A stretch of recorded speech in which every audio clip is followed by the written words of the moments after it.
Hi, my name is Albert Chow. Now, first of all, I would like to extend to you my greetings from Tokyo, where I work and live. Now, for years, I've been very interested in language dimensions of intercultural communication. And today, I would like to share with you some of the findings based upon my research in recent years. Of course, I will focus on one of the studies I did. Actually, I've been doing with my students in the multilingual classroom setting. So today, the title of my speech is Negotiating the Meaning of Language and Identity Amidst the Linguistic Cultural Multiplicity, Narratives from a Multicultural Classroom Community. Now, first of all, I would like to give you some information about the background. And the first thing that I want to focus upon is internationalization. As we all know, internationalization at home, it refers to the embedding of international, intercultural perspectives into local educational settings. Well, the purpose of it is to raise the global awareness, cultural understanding, and intercultural competence of both faculty members and students. This is especially the case in non-English speaking countries such as Japan, where recently we have seen an increasing number of colleges and universities. They offering courses and even degrees in English as international language to both domestic international students. So I would say that the multilingual or multicultural classroom set itself has become one of the challenges we as educators face. And I believe that in this multicultural, multilingual community, the students, they not only acquire intercultural experiences, but also improve their language proficiency, such as English proficiency. Well, the second point that I want to deal with is I focused on language and identity, especially in my research. And here I would like to offer the definition of language identity offered by Mr. Brock in his 2007 book, in which he explained that language identity is linked to language expertise, language affiliation, and language inheritance.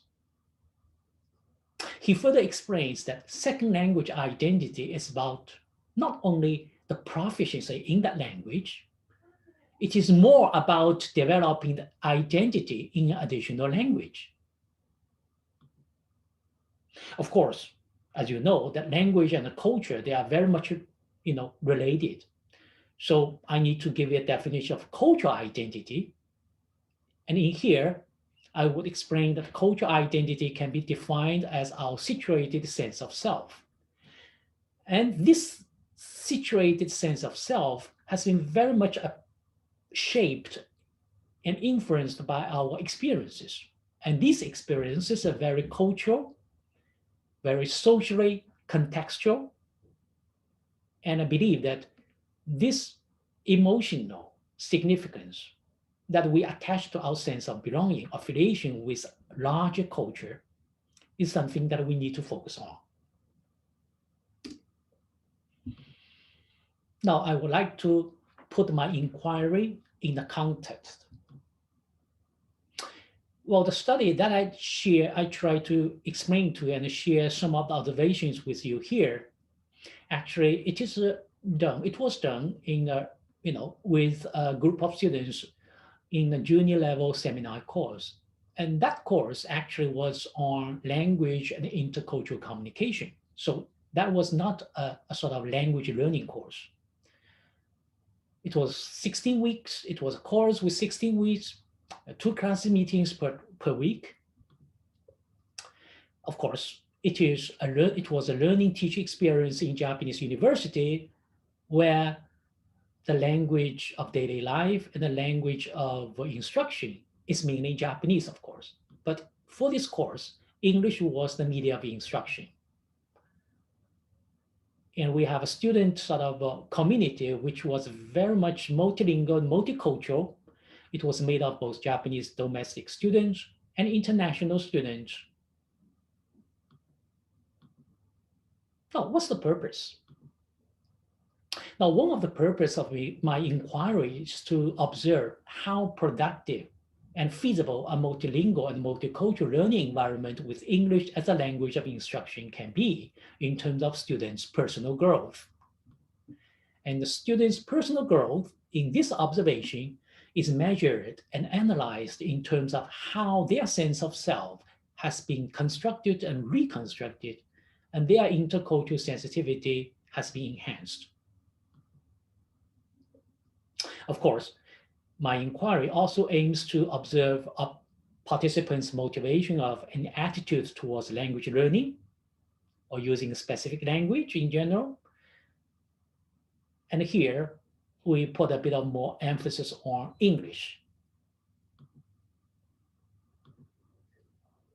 Now let's come to the methodological considerations.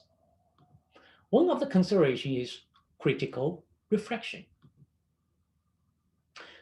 According to the developmental model of intercultural sensitivity, intercultural competence is viewed as a developmental phenomenon. And the critical reflection is the process of analyzing, reconsidering, and questioning intercultural experiences. And the aim of it is to get a better understanding of internal and external factors that influence the outcome. Of course, if we observe it from a transformational learning perspective, we see that intercultural competence involves a continuous learning process with new and revised interpretations of the meanings of one's experiences.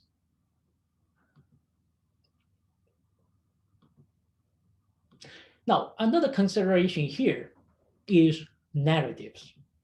And narrating is employed as a mode of writing and rewriting in understanding the meaning of their experiences in intercultural interactions.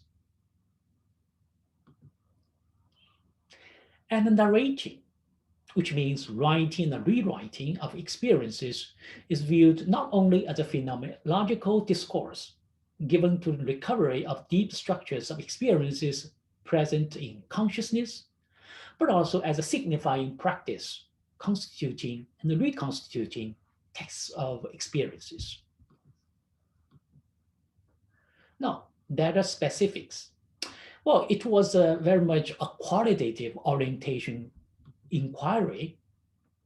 I have discussions and in-class presentations of intercultural reflection assignments, and the students were required to generalize their experiences. And as term papers, the students were required to write, I would say, language and cultural identity narratives, in which they write and rewrite about their sense of self and attitudes towards others in terms of language and cultural identities constituted in and shaped by linguistic, cultural, and intercultural experiences. Of course, I did a very small intercultural reflection survey because I wanted to get a bit of a sort of a quantitative data. Some questions that I put forward for students to reflect upon, they include these questions, of course.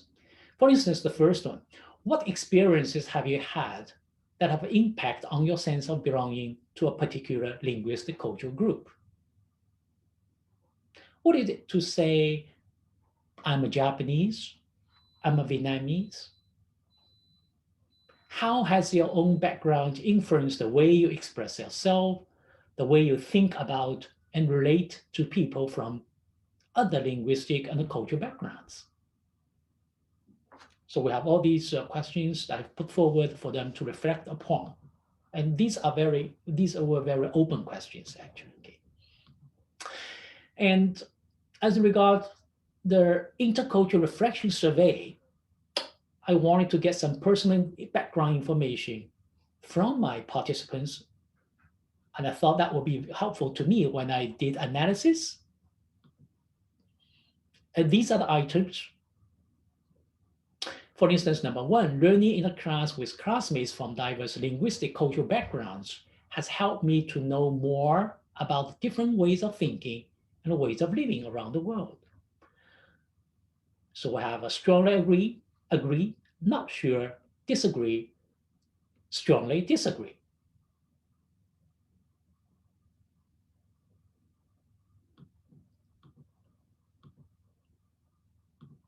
Now, about the data. Actually, the number of participants was 18. We have 8 international students, 3 from country A, 3 from country B, 2 from country C, and we have 10 Japanese domestic students, altogether 18.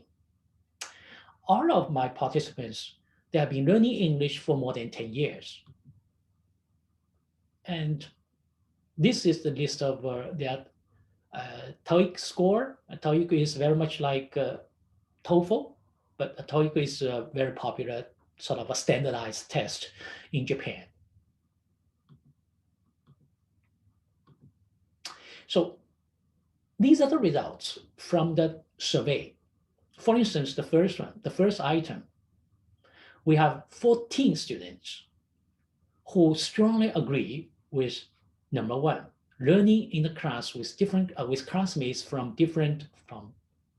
diverse linguistic cultural backgrounds has helped me to know more about different ways of thinking and ways of living around the world. For instance, for number two, we have 12 students out of 18 who strongly agree that this course has helped me to become more aware of my own language and cultural identity because we have been exposed to different language and cultures through lectures and class discussions. So some of the observations. What are the changes? We find the students show positive response on their intercultural experience, as well as the classroom learning experiences.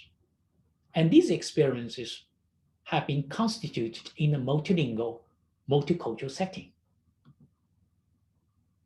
And students, they become more and more aware, are more and more willing to talk and discuss with other classmates because they feel very excited and intrigued, thus very motivated to participate in various activities.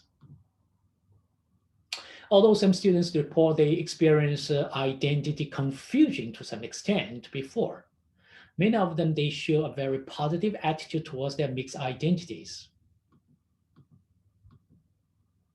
And being bilingual or multilingual is positively considered as an asset. And most of the students whose first language is not English, they report that they feel more comfortable using English. And this is especially the case among Japanese domestic students because they feel more accepted, encouraged, and become more relevant in class when interacting with others. And most of them actually they also use English as a second language.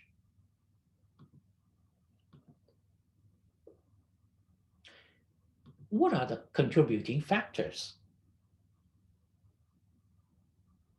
One of the factors is the course content, because the content itself is both interesting and relevant, and students, they reflect on their experiences, and also they try to construct and reconstruct their own experiences.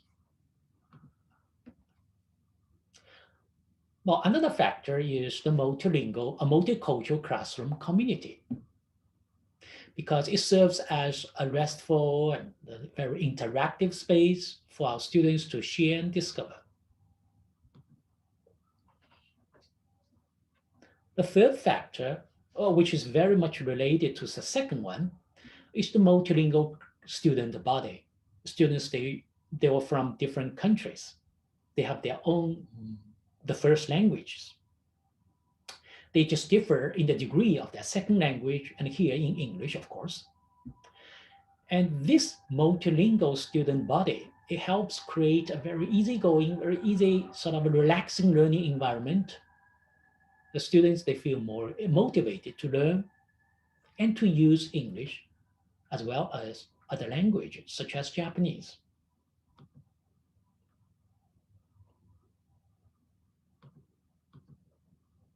So what might be done in the future?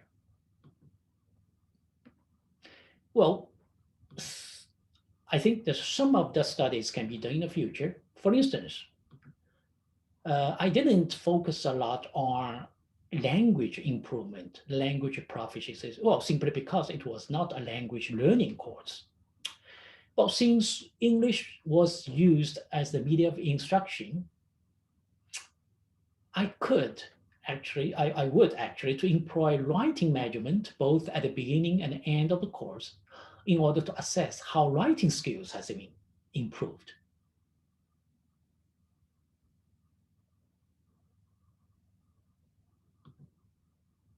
And of course, I could actually in the future to focus a bit more on the issue of English language proficiency.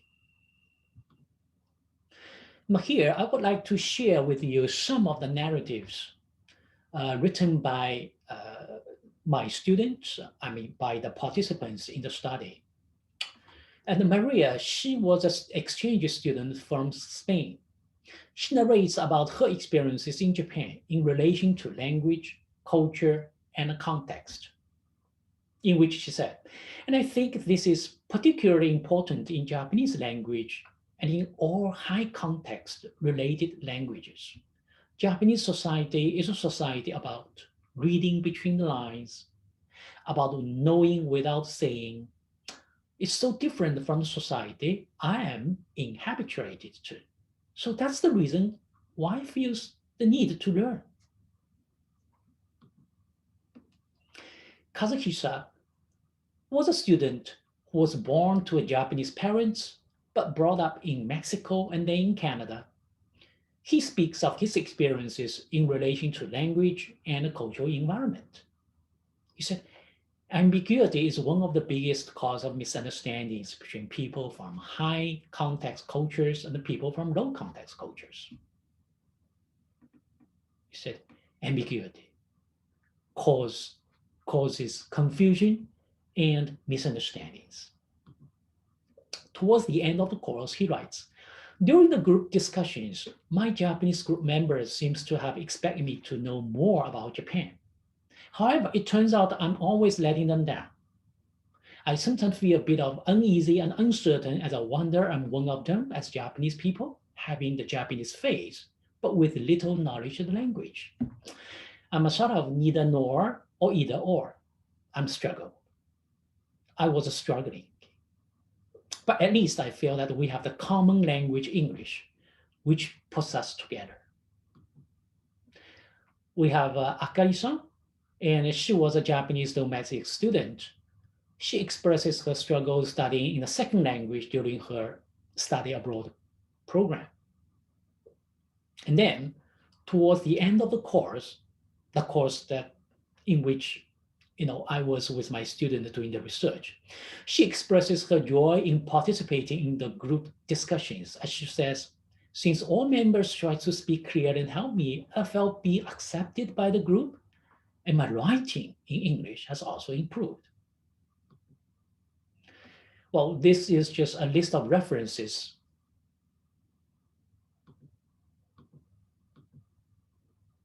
Thank you very much. Thank you for listening. You are welcome to contact me. I have put my email address here. Now, again, stay safe, stay healthy. Greetings from Tokyo. Goodbye.